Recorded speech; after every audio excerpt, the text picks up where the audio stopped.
एक प्रसंग आता है कि शनि की 7.5 एक बार हनुमान जी पे ही आ गई। शनि महाराज हनुमान जी के गुरु भाई हैं। हनुमान जी बैठे थे समुद्र के तट पर, इतने में ही शनि महाराज आए। हनुमान जी बोले, आओ आओ आओ गुरु भाई, कैसे आज मिलन हुआ आपका?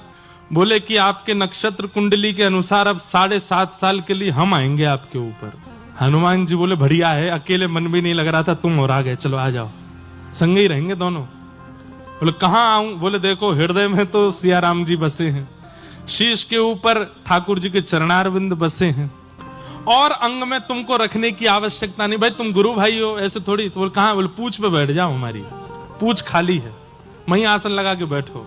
शनि महाराज जैसे पूछ पे बैठे। हनुमान जी का रोज का नियम है, सुबह उठते ही पहले तो तीनों लोकों की परिक्रमा करके आते हैं, और तीनों लोगों की परिक्रमा करके फिर राम पथ पर घूम के आते हैं। अयोध्या से लंका तक पूरा भ्रमण करके आते हैं। फिर भारतवर्ष में जहां कहीं भी कथा चल रही होती है वहां कथा सुनने जाते हैं। फिर कथा के बाद अपने गुरुदेव सूर्य नारायण को प्रणाम करने जाते हैं। उसके बाद फिर पर्वतों की यात्रा करके आते हैं। फिर सारी नदियों की परिक्रमा करते हैं, समुद्र देव की परिक्रमा करते हैं, पृथ्वी की 4 परिक्रमा करते हैं। तब दिन शुरुआत होता है हनुमान जी का। ये उनके प्रारंभ काल का रोज की संध्या वंदन है। शनि महाराज जैसे बैठे, हनुमान जी ने अपना प्रकल्प शुरू किया। 3 लोक की परिक्रमा करके आए, सारी नदियों की परिक्रमा करके आए, पर्वतों पर। अब हनुमान जी तो व्यवस्थित उछल कूद करें, पूंछ टकरावे सब जगह, कभी पहाड़ में घुस जाएं, कभी समुद्र के भीतर चली जाए, कभी कहीं कभी कहीं कभी कहीं। संध्या पूर्ण करके हनुमान जी जैसे सरजू जी के तट पर आकर के बोले अब संध्या पूर्ण हुई, अब दिन की शुरुआत होगी। इतने में क्या देखा, शनि महाराज लुढ़क पुढ़क होके गिर पड़े। बोले सुनो, अकेले ही रहो, मुझे नहीं रहना संग में।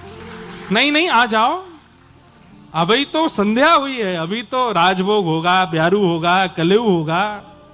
बोले अकेले ही करो, हमको नहीं रहना।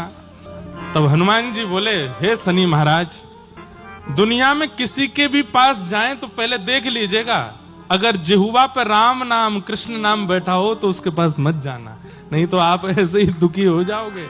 और जिनकी जिह्वा पे कृष्ण राम बैठे हो उनको तो आशीष देना, उन पे तो कृपा करना।